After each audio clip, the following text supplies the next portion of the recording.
let me know, yes. Can you hear? Yes. Oh, right.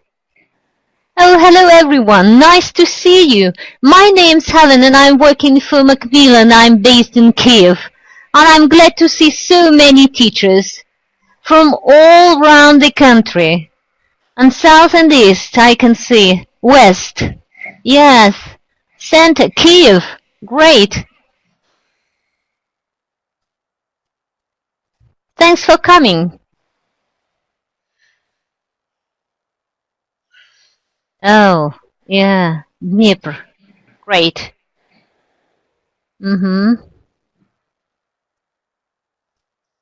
Yeah. And Donetsk. Hello, Donetsk. And Lvov. Yes, and Zhytomyr. And Poltava. And Odessa. Oh. Oh.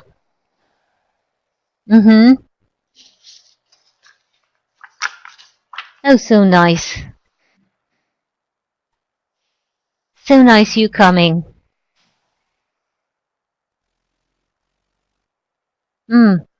Nikolaev, Белая Церковь, Kharkov, Berdichev. Oh, Vinnytsia, yes. Nova Kakhovka and Kherson and Ternopil.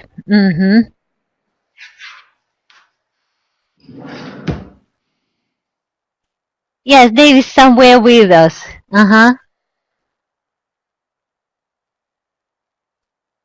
David, you can read. Yeah. There are some teachers who know what the flipped classroom is. Yeah. So I understand we're all thinking about how to teach grammar more effectively. And David says in his second edition that we should flip the classroom. Well, I think there are some of us who haven't even tried. So you'll inspire us too. Okay, David? I'll try. Yeah.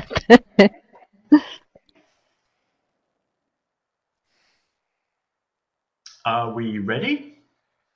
Yes, we are. Okay. Oh, yeah, we can see you. Hello, David. Hello, from sunny Spain. Yeah, and winter Ukraine. So as you can see, there are teachers, our colleagues from all around the country. I even can't say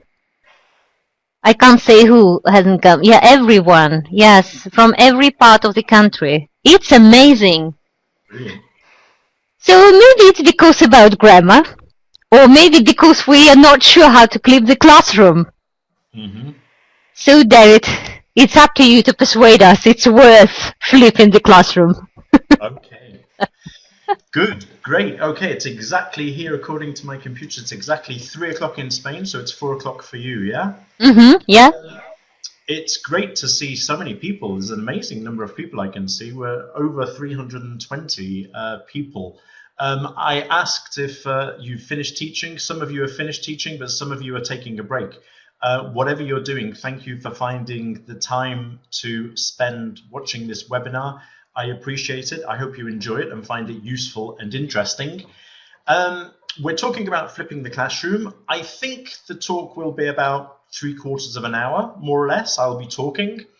And there will be time for you also to ask questions. And I'll try and read your comments from the comment box. But obviously, with so many people, the comments come and go very, very quickly. But if you have got a question, you can ask me during the session, or you can try and ask again at the end of the session. And if not, I will also explain different ways of getting in touch with me. Okay. Obviously, it's a real pleasure doing this, especially for Ukraine. I have been to the Ukraine, I'm not sure now, Helen, maybe 3 times, 4 times. I know obviously that I've been to Kiev, Odessa, Kharkiv, Donetsk I've been to. And it would be lovely for me to be there, but thanks to technology, at least I can offer you this session. Now, let's start at the beginning, and I'll give you simply an outline of what I'm going to talk about in the next hour.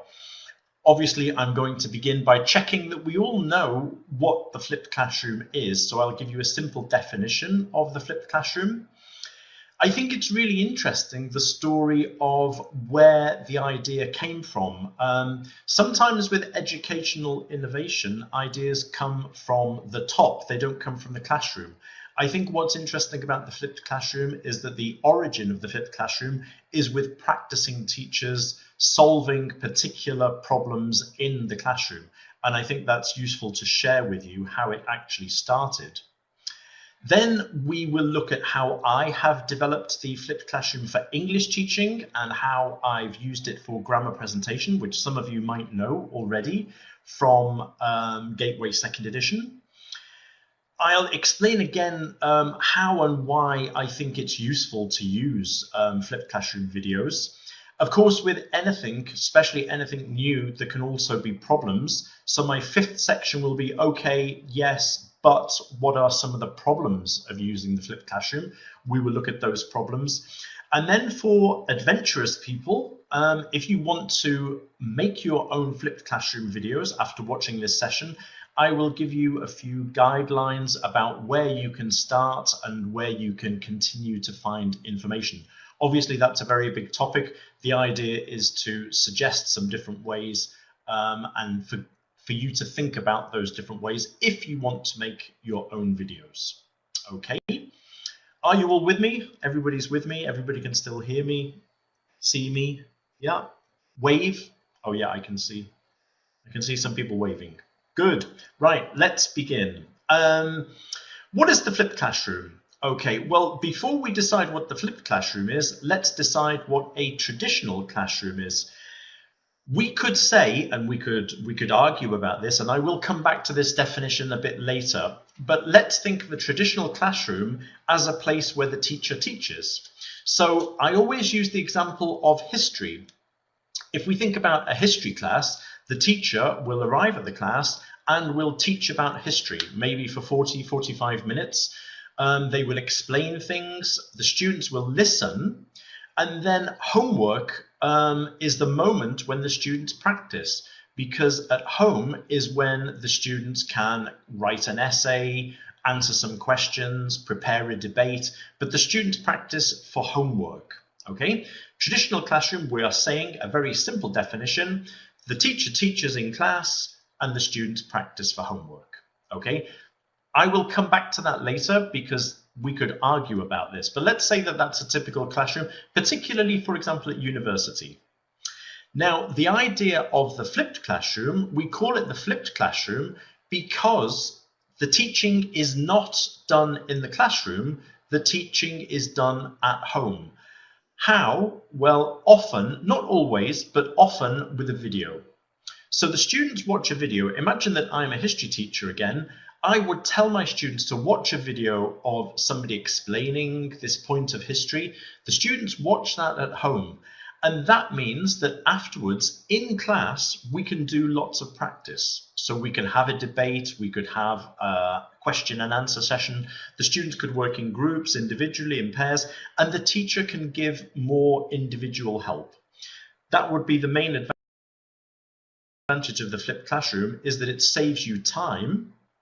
And it also means that it's easier for the teacher to help individuals in the classroom. Okay, now that's the simple definition. The interesting thing, as I said, is where the flipped classroom originally came from. Okay, and it's an American idea, and it was two different science teachers. Okay, Jonathan Bergman, Aaron Sams, they were science teachers, or they are science teachers in America. And as it says here, they realized that they had a problem because a lot of their students were missing class. And they were missing class because they had to do sports activities. In America, obviously, team sport competitions are very important. So the idea was that if these students were missing class, it was a problem. What happened was, because of technology, one of the teachers found that there was a way of making videos which had PowerPoint, which had the teacher's voice, and the teacher could explain the content of the lesson.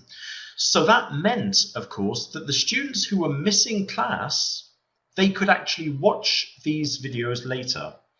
Now, I'll come back to this later, but I think it's very typical that often in our classes, students are away. Maybe because they are ill, maybe because they go to the dentist, maybe they have some reason to miss class, but they can often miss a class. And that is a problem for us. So with this idea of recording the lessons, we're already avoiding one problem, which is students who are away from the class when we teach. Now, what is really interesting is that they discovered that even the students who were in the class also wanted to watch the videos, and they also found that the videos were really useful. So suddenly it wasn't only the students who were missing who watched the videos, everybody was watching the videos. That's interesting that they should do that. Also, what happened is that students would want to watch these videos to revise for exams. And I think that's an obvious useful thing, isn't it? That if you are missing, if you want to get that information before an exam, then obviously the teacher cannot explain everything again. Okay, so the students can watch them just before an exam to revise. Now, if you're really interested in knowing all about the history of where this came from and the two people who devised it, these two books are excellent books. They're worth reading, both of them by Bergman and Sams. Remember also that this video is being recorded, so this is almost like a flipped classroom too, because you can actually watch this video later. Again, I'm not sure when exactly it will be available, but you can watch it and then you can watch it again and get all of these references and watch it to make sure that you've understood everything. Okay, so this, we are actually making a flipped classroom video at this very moment. Right, now, what I decided when I heard about this idea of the flipped classroom, I thought that it would be a good idea if we did flipped classroom videos. What do we teach in English? Well, we teach above all grammar and vocabulary. We practice the skills, but what we teach most of all is grammar and vocabulary. What we decided then was to make short videos where I explain some of the grammar points in the book. There is one in each unit, and the students can access these through an online resource center. Okay, so we're going to see an example. Some of you maybe already know about these videos, but I'm going to show you an example of a video now. Okay. Now, what we do, we've got a text here. It's a very simple text. This is an A1 plus level, okay? So this is an elementary level. It's at the end of the book. And in this reading text, we are teaching prepositions of time, okay? And we have some texts. Actually, I think you'll like the title of this text. It says, "Are long school holidays bad for you?" This is a question for you. Do you think that long school holidays are bad for you? You think they're bad for you? I will tell you the truth. I don't think that they're bad for me. I think they're very good for me, okay? I find it very nice if I'm sitting on the beach. I love teaching, but it's also nice sitting on the beach and going away on holiday, okay? And the students usually agree with me. Okay, they usually like long holidays too. Now, there are these short texts. There are examples of prepositions in the text. The students read the text. The grammar is contextualized. And on the next page, we have our grammar practice. You can see at the top, it says prepositions of time. We have this yellow logo here, which tells us and the students that we have a video to teach the grammar. Okay, now what we are going to do, we're going to watch the video and we're going to talk about it afterwards. Okay, in this video, I think it lasts 4 minutes, I present the prepositions of time. In my video, there are some very simple questions at the end of the video. I would like you to give me the answers, okay? It's very easy, but just to make sure you don't fall asleep, when I ask you a question, could you please type in the answer, okay? Now, we're going to start to watch the video. We should be able to see it well. I'm going to put my... Tatiana definitely thinks that school holidays are not too long. I agree with Tatiana. They're definitely not too long. We're going to watch the video. If there is a problem, I'm sorry, we're going to try and watch it to the end. As I say, I'm going to ask you some questions during the video and after the video, okay? Let's hope that it works. You need to be a little bit patient, okay? I'm going to switch off my microphone.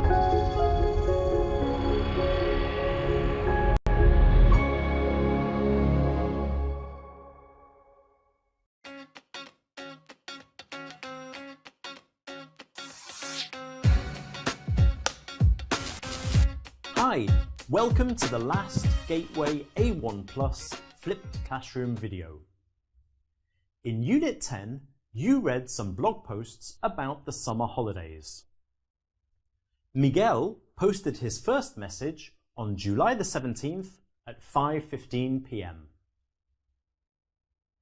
Look at the two prepositions here. On and at are prepositions of time. They tell us when something happens.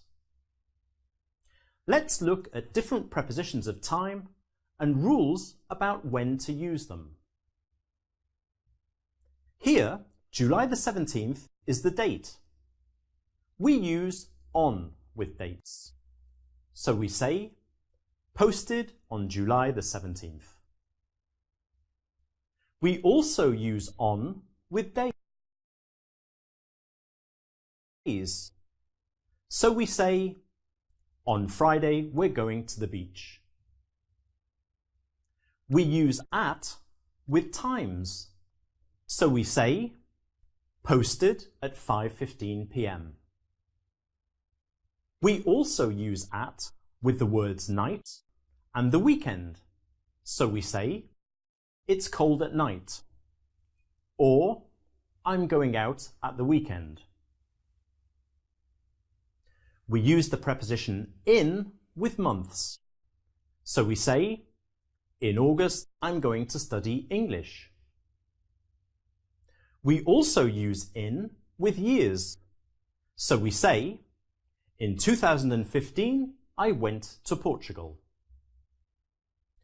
We use in with parts of the day.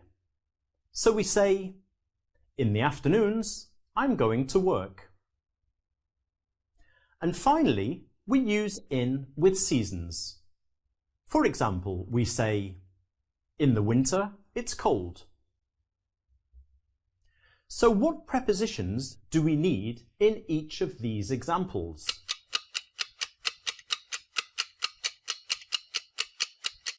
We need on because we use on with days. Which preposition do we need here?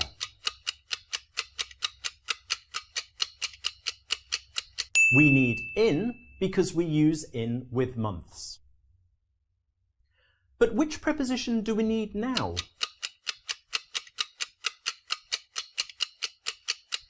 We need on because we use on with dates. Do you remember?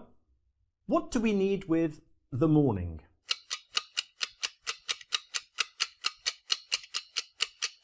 We need in because we use in with parts of the day. And finally, which preposition do we need here?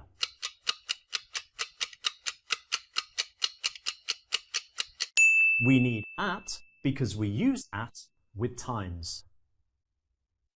In fact, something very, very important is going to happen at 10 o'clock on Saturday, the 1st of July. Do you know what it is? I'm going to go to the beach to start my holidays. Yippee! Thanks for watching the A1 Plus Flipped Classroom videos. Have a great holiday and see you again soon.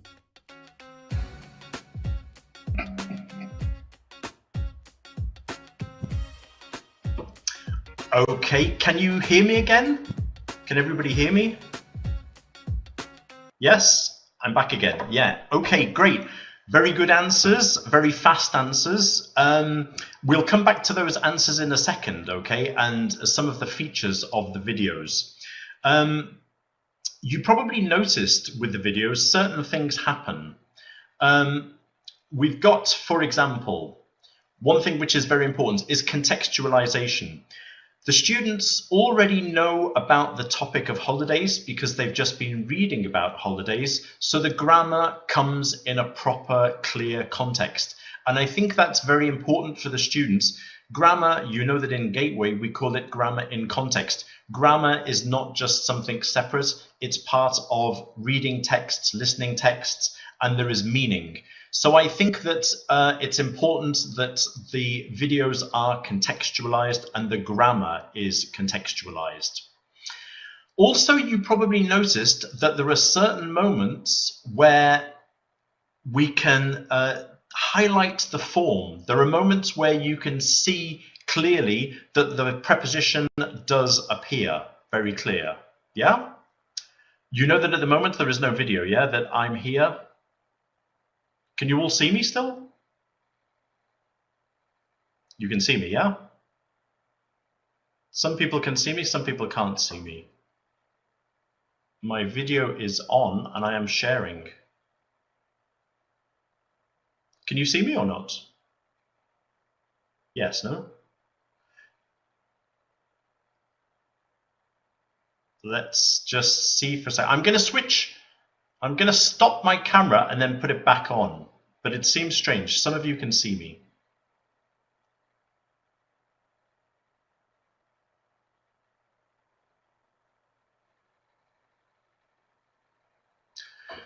Can you see me now? This is very confusing for me because some people can and some people can't.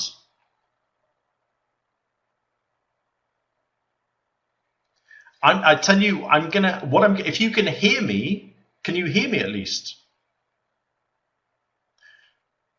If you can hear me, then that's the most important thing. You don't actually really need to see me. I'm going to continue because I think most people, from what I can see, most people can hear me. I'm going to continue. If you can't hear me, then do send me a message. If you can't see me, then don't worry too much. Okay? Right. At the moment I'm explaining the video that we saw, I'm simply explaining some of the different features. One is that there's contextualization. The other thing is also that we highlight the form. That's important so the students can see very clearly where the preposition is, which preposition we use. In the videos, we also have color coding. So the same color always signifies the same thing. And that means that it's very easy for the students to follow. Also, we had those interactive questions. Now, those questions are very useful for the students, okay, because it means that the students are involved in the video, they stay awake during the video. Not all of the videos have questions, but many do, and it's a good way of keeping the students involved. We also have sometimes concept questions so that we ask the students to work out the grammar so that they understand the form and understand the meaning. And then also we often have timelines. So to explain the difference between, for example, the present simple and the present continuous, we have timelines on the screen. Okay, so basically all of those different features help it to make it very clear for the students to follow. Also, each video has a task sheet. It has a worksheet. And this is important because this, apart from anything, it helps the students to understand the video, and also it helps the students, it helps you to see that the students have watched the video for homework. The task sheet in that case is proof that the students have actually watched the video, because there are some questions that the students can only answer if they get to the end of the video. So it's good as a check for you to know if the students have done the video or not. Now, let's have a think about different ways that we can use these videos. Basically, we have a grammar video, and now we can see different ways of using them.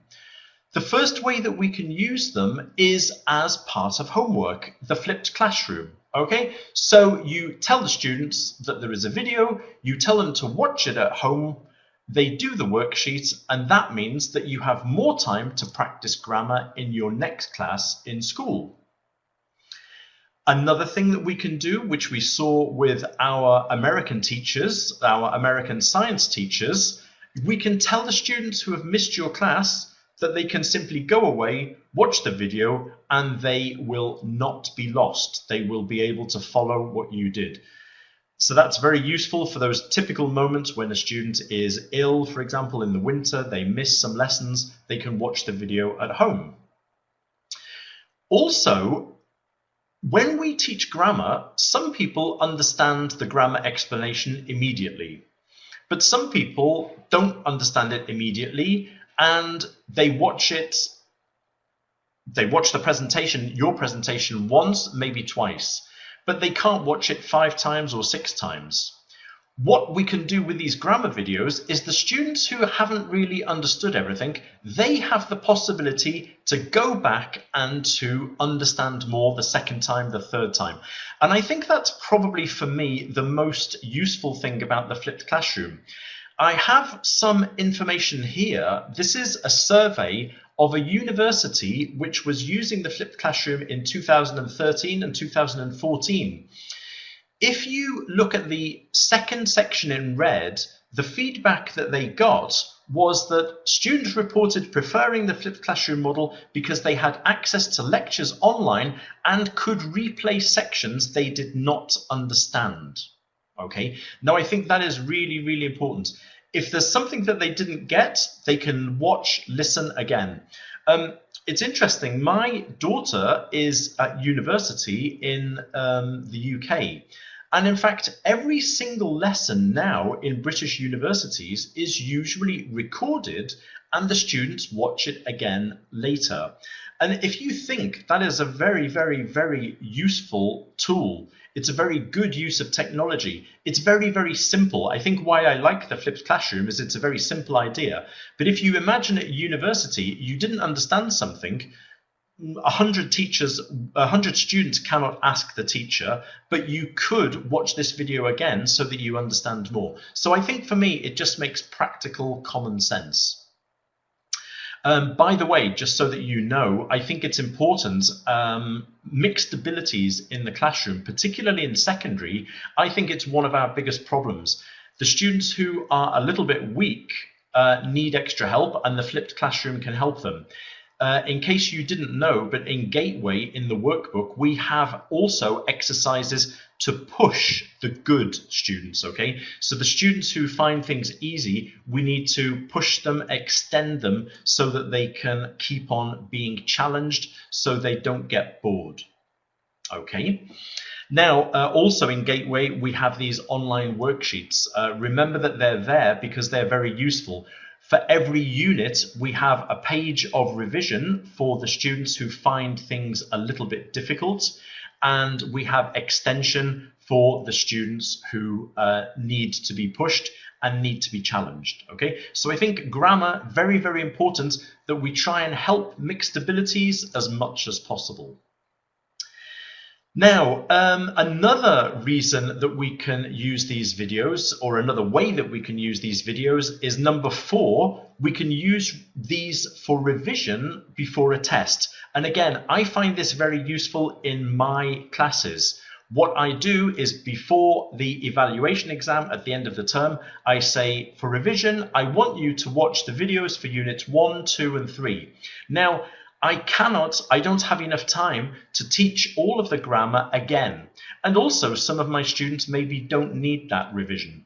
The great thing about the videos is that each student can decide if they need it, and we can give them this extra revision help by using and watching the videos.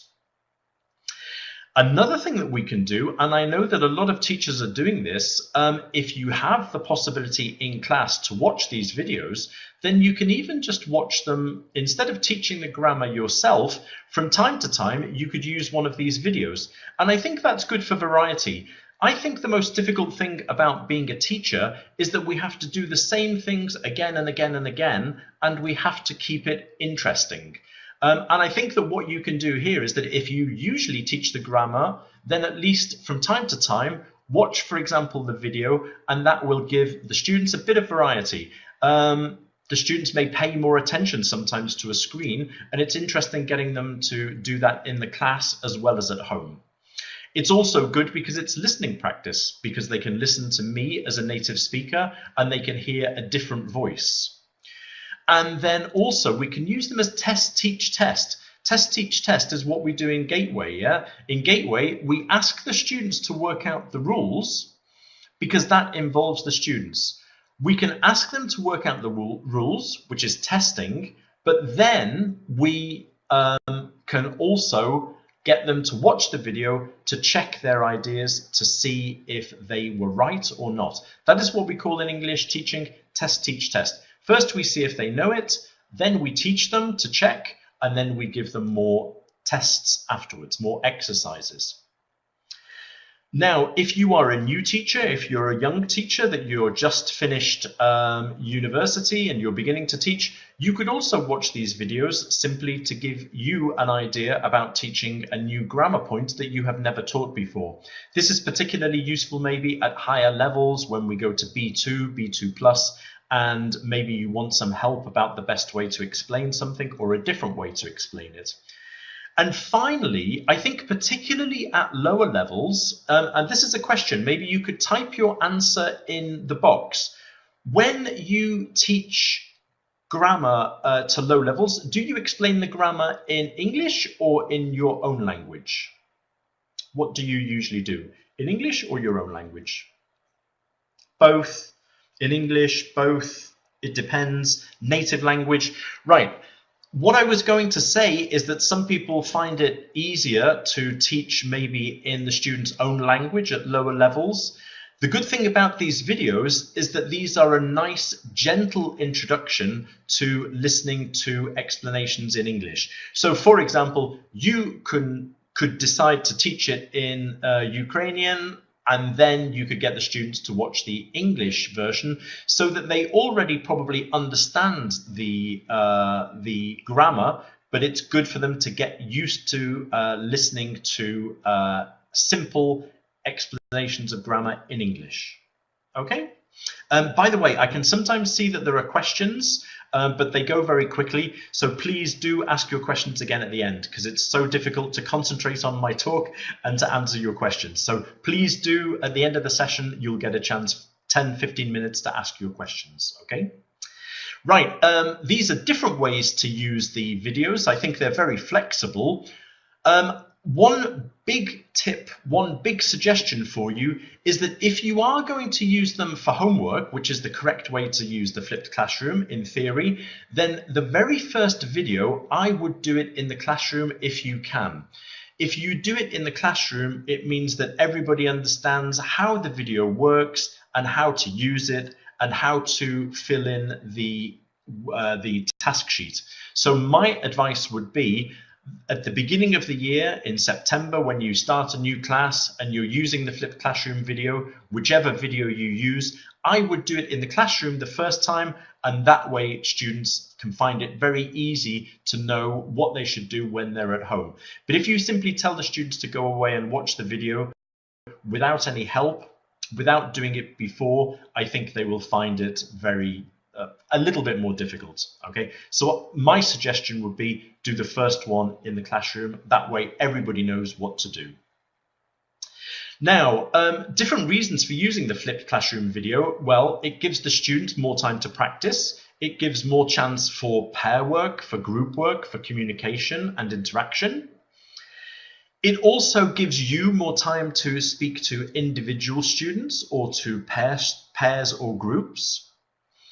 It also allows the students to learn at their own speed. Number 3 is very, very important, I think. As I said before, the students who didn't quite understand can watch it again, and that means that students can learn at their own speed to their own ability. It also encourages student autonomy because students can decide when they're going to watch the videos, where they watch them, how many times they watch them, and students take a little bit of responsibility for their own learning. Okay, so I think that's an important step in general in their learning. This is what happens at my daughter's university. Nobody tells them when or how to watch the videos, but they learn themselves that they're useful and they learn how to watch them on their own, independently. And finally, another reason for using these videos would be that it gives another different type of presenter and a different voice so that the students get another teacher, if you like. They get 2 teachers in the same year. Okay. Now, there are some problems, of course, with anything in the classroom. There are always some things that we might need to think about, some disadvantages. The first thing that I would say, I began by defining the traditional classroom, okay? And I said that the teacher teaches in the class and the students listen and the students practice for homework. Would you say, though, do you think that this is really a traditional English classroom or not? What do you think? Can you just type in, do you think your classroom is like this? Do you teach for 50 minutes and then the students do practice at home? Some people say yes, some people say no. Right, I would say my suggestion is that maybe this is more typical of a science lesson, maybe. Maybe this is more typical of a history or a geography lesson, maybe. But I don't think it's maybe what we are usually doing in an English lesson. I think an English lesson is more like this. See if you agree. I think an English lesson is short presentation, and the students listen, but then we do practice. As somebody says, students must communicate. I think in our lessons, good English teachers, we teach and then we practice. Then we teach again and then we practice. We teach and we practice. And we do not spend 50 minutes teaching. We don't spend 50 minutes teaching grammar or vocabulary. We teach 10 minutes, we practice 10, 15 minutes. We teach 10 minutes, we practice 15 minutes. So I think that this is important to remember that English is not exactly the same as history. It's not exactly the same as biology. Each subject is maybe slightly different. But I think that this is a little bit more like an English classroom. And I think for that reason, we don't maybe save lots and lots and lots of time by doing the flipped classroom. To be honest, I don't think we save lots and lots of time because our presentations should never be 30 minutes. They should never be 40 minutes. That's not the way to teach English, I think. We're much more practical in English classes. So that would be the first thing that I think would be different about the flipped classroom for teachers of other subjects and teachers of English. Other things. This is a very typical question that people always ask about the flipped classroom. And I think I saw somebody who said the students aren't motivated to watch these. This is obviously a serious question. What if the students don't watch the videos for homework? Okay. Well, first of all, do you remember that we have a task sheet in Gateway? So that's important because that can check. At least we can check if they watched or if they didn't watch. The other thing that I would say is that the videos, when I made these videos, they are serious, but they also have a funny element at the end. They're usually slightly entertaining. And I think that students often say to me that they actually enjoy watching them. So I think that's important. I think that the students might be motivated to watch these videos because they enjoy the videos. Also, when students have the habit of watching these, I think they also do discover also that the videos are very useful for them. And I think they realize that it can be useful for them to actually watch this whenever they like. Now, you could still say that some of your students won't do this. Now, you could also say that if you give work from the workbook, some students won't do that. You could say that you can't give your students a composition because they won't do that for homework. So really, the question from me would be, what do you do with students who don't do homework? We all probably have different attitudes, different approaches, but basically I would say that these videos are not any different from any other homework that you give.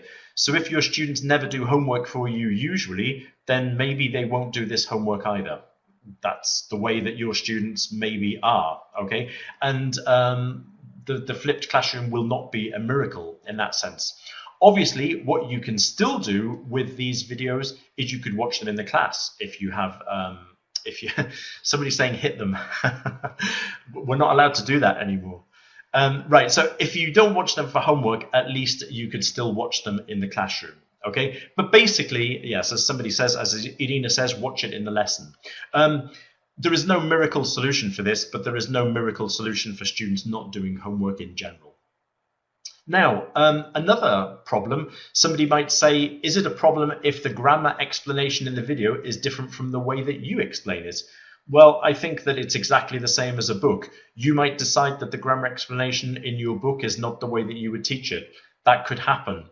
Personally, I think that many teachers explain grammar in slightly different ways, but your students will have been with other English teachers in the past, and they will be with other English teachers in the future. So I think that all of our students have to get used to different presentation styles, different ways of explaining the grammar. Some will find some explanations easier than others. Remember anyway that in Gateway, the good thing is that these explanations are 100% integrated with the book. So the explanation in the book is exactly the same as the explanation in the video, and that makes life very easy for our students. There is no contradiction.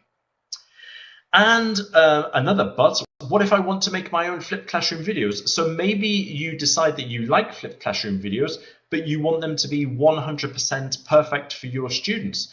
Well, there are different ways that you can make flipped classroom videos, okay? I'm going to give you the basics. This is very short, and I will give you some reading if you want to investigate more ways of making videos.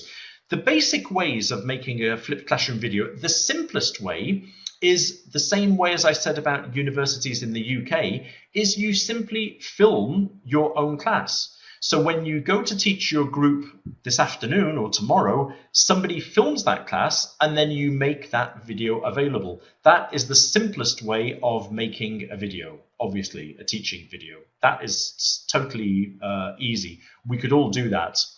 Another thing that we can do is simply film ourselves explaining to the camera. So maybe even in an empty classroom, you could get somebody to film you, you explain using the blackboard, the whiteboard, digital board, and you get somebody to film that and get the students to watch it. Okay. Now, the only thing with both of those is to think about three things. Okay. One is sound. Classrooms are very, very difficult places to get the sound clear, because they're usually noisy places. There are noises from chairs, from other classrooms. You will probably have to think about microphones. So the only thing that you really need to make sure is that you can actually hear the videos afterwards, okay? The other thing, and it depends on the country, you have to be careful what happens with the video. I know, for example, in Spain, that there would be a problem, a student cannot be filmed, okay? You would have to get permission from the parents to actually film and to show the students. So you'd have to decide, if you film the students, would you get people to give permission? Because it could be a problem, okay? So it's something to think about, okay? And another thing is just light, that you sometimes need lighting to be absolutely clear. If you're writing on the blackboard, then you need to make sure that the film can film it clearly, because it's not always particularly easy. Often in classrooms, you know how the light is on the blackboard and it's difficult to read. So I think that filming yourself and filming yourself in a classroom is very good. It's very simple, but there are those three things that are definitely important to remember. Okay. Now, another thing, sorry, I forgot to mention, is that if you are teaching grammar, then the things that I mentioned in my video, remember that the more visual elements there are, then it makes it clearer for students. Okay, so if you've got images, if you have timelines, all of those things make the grammar much easier to understand. Okay? Now, another possibility, number 3, and this is for the people who are technologically adventurous, okay? If you're very happy using technology, then what you can do is you can actually find free software where you can record a PowerPoint, for example, with your voice and with a webcam. And this makes brilliant videos. As somebody said, obviously it is a little bit time consuming, okay? So that you need to remember. But this is the best, and if you want to take a note of this, there is a free program, okay, it's called Screencast-O-Matic. I'll show you, in fact, the next slide shows you the web page. This has nothing to do with me, by the way. This is something that has been recommended to me as a very good tool for making your own flipped classroom videos. I haven't used it, I know about it, and people say it's very good. But this would be a good place to explore. If you like technology and you want to investigate, then go to this Screencast-O-Matic. You can see in the top corner there, that's the name. Okay, as I say, it's got nothing to do with me, but it's just an idea for you to explore in more detail. Okay.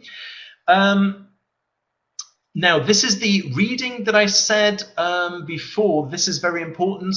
The first book on this reference sheet is very useful for knowing about how to actually make your own videos. There is also the second article is very useful because it's more up to date. Okay, these things go out of date quite quickly, but this is talking about the technology that you can use to make your own videos if you're interested in making your own with this Screencast-O-Matic. And also the last article is very interesting to read because most of the books that we have seen are all about teaching history, about teaching biology and science. But this article is very interesting because it's asking the question about what is the difference between history, biology and English, because as I said before, I think there is a difference, okay, between English and other subjects. And that article answers the question. Okay. You can make your own videos, but as somebody has already asked me, you can actually look for videos which already exist. Okay. If you go to YouTube now, you can actually find videos to teach almost anything. If you go into to YouTube and even type in present perfect, you will possibly find a video with a teacher teaching the structure. The only difference, the only problem with that is that sometimes it's not integrated into what you're teaching. It's not quite the same level. Okay, so that could sometimes happen. Also, we don't only have to think about grammar though. Imagine that tomorrow you are going to do a reading in your textbook, I don't know, about Mount Everest. You can always look for a good video on YouTube and simply tell your students for homework to watch the video. And that is, in its way, is also a flipped classroom approach. So don't just think about grammar, think about other things, and simply get the students to watch a good video for homework as preparation for a listening in class or as preparation for a reading text in class. Okay? And of course, instead of doing any of that, what you could do is, of course, use Gateway 2nd edition, okay? If you don't want to have to make your own videos, if you don't have to worry about that, if you want to just make sure that your videos fit in with your book, then you can let me do all the hard work. You can see that I had good lighting, good microphone. Also, if you've watched some of the videos, you will know that I do lots of stupid things. Yes, have you ever seen me? I wash dishes in a video. Okay, that's one of my most important moments. I also try to play the harmonica. And in fact, if you've seen that video, you'll know that my harmonica playing is absolutely terrible. And also, I even show you some cat food and some other strange things, okay? So if you want to see me making a clown of myself, somebody said before that to be a teacher, you have to be an actor.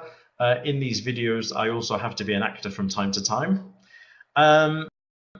Okay, and I think now, I know that some people have asked questions. Would anybody like to ask me a question? Thanks for all the thanks, by the way. Is there a grammar explanation in the book as well? Yes, I mean, there are lots of grammar explanations, tables at the back, also sometimes timelines. So it is completely integrated with the book and with the language profile. Anything else? Any other questions? Ask me a difficult question. At the end, I have a question from me to you, okay? So has anybody had a question that they asked before that I didn't answer? The main difference between a video tutorial and the grammar book rules from the point of view of methodology. What is easier for the students? Well, that's a good question. I've explained it very quickly, but it is true. There is a major difference in approach. In the book, you will probably know that I ask the students questions. Okay, so I get the students to work the rules out for themselves in the book. In the videos, the idea is that I am teaching. One is getting the students to work out rules for themselves, but in the videos, I am the one who's giving the rules because that's what the videos are for, to instruct the students. So there is a slight difference in that sense, but that's the idea. The video is to clear up any problems that the students have with the new grammar. So it's a slightly different approach, but with exactly the same rules. Which coursebook would I recommend? I would recommend Gateway, definitely, for B2+. Destination. I don't think Destination has any videos. I'm sure that if you use Destination, you could probably use some of the videos from Gateway because they would still explain some of the same grammar. Young learners, that's a good question. Somebody asked this before, I think. These videos, obviously, I made them particularly for secondary students. So they were made particularly for students between the ages of 12, 13 up to, I would say, 18, 19, 20, they could watch them. It is true that if you are teaching primary students, I think you would probably, obviously, need a different approach. Because the approach to teaching grammar is different with primary students, you're not going to teach the rules in the same way. So I'm not really an expert in primary, and I don't really know which flipped classroom videos exist for the primary classroom, but I'm sure there must be something available. Have a look, have an investigation. But obviously these are for, definitely they are for secondary. Somebody's asked a question about how long should the videos be. We were very clear when we made our videos. There is a statistic about YouTube videos. Anything more than 6 minutes is often quite long for teenagers today. They start losing interest. So I think that the longest video we have is probably about 6 minutes. Obviously, the teacher's book, the teacher's resources explain about using the video. There's lots of information there about how to put the videos into practice.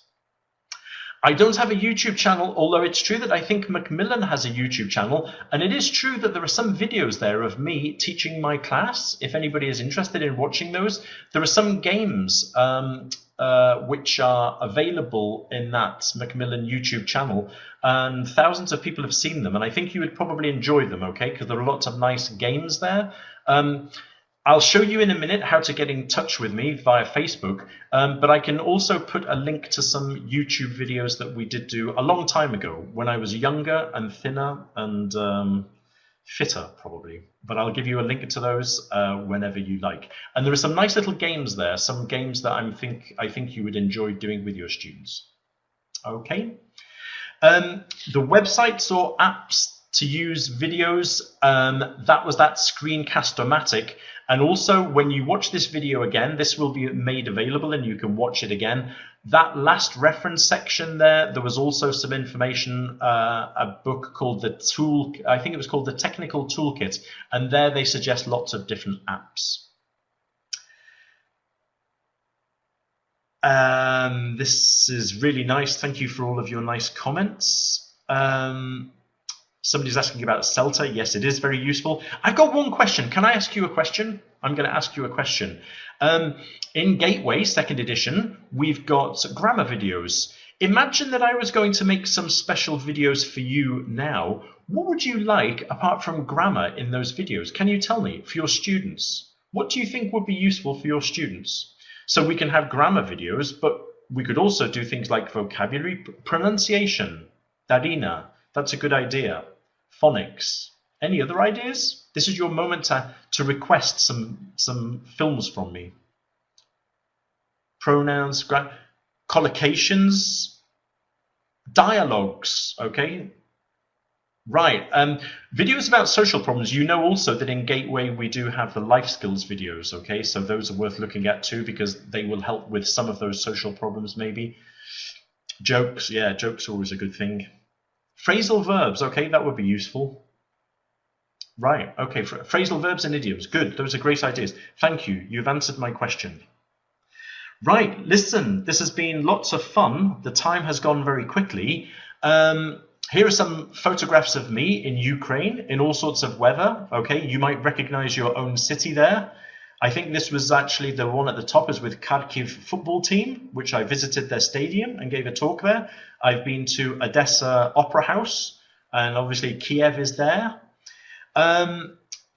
Now, it would be lovely for me to go back. I won't be able to go, I don't think, for some time.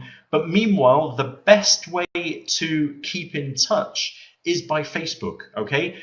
And I have to thank you in Ukraine because at the moment now on Facebook, we have over 5,000 teachers, which is amazing. And it's great that Ukraine is the third country, the third biggest country in the world, okay? So there are lots and lots of people following, and Kiev is the fourth biggest city in the world. So if you are not following that Gateway Facebook page, then please do, okay? Because that way you can keep up to date with some video ideas that I put up there, with some teaching tips. I think this week I'll be putting up a vocabulary warmer. You are handsome. That's very nice of you to say. Nobody says that to me anymore. There's some videos. There are some tasks and also just information about webinars that are coming up and all sorts of things. It's a lovely way to stay in touch. I know lots of people from Ukraine, Claire GI, who always stays in touch with me via Facebook. So please do stay in touch. You can ask me questions if you still have a question about the webinar. I'm sorry that maybe at one moment, maybe the camera stopped. I'm sorry about that, but I think that you managed to more or less hear me. It's been a real pleasure for me, as always. I love doing things for Ukraine. Do stay in touch. I think, Helen, shall I hand over to you if you want to say goodbye? My pleasure. My pleasure. Now, I'd like to say thank you to Right. you. Now, you know, we are waiting for you in Rivne and Lviv and Ternopil in other my pleasure. cities. So we're looking forward to seeing you in Ukraine. Yeah. Thank you.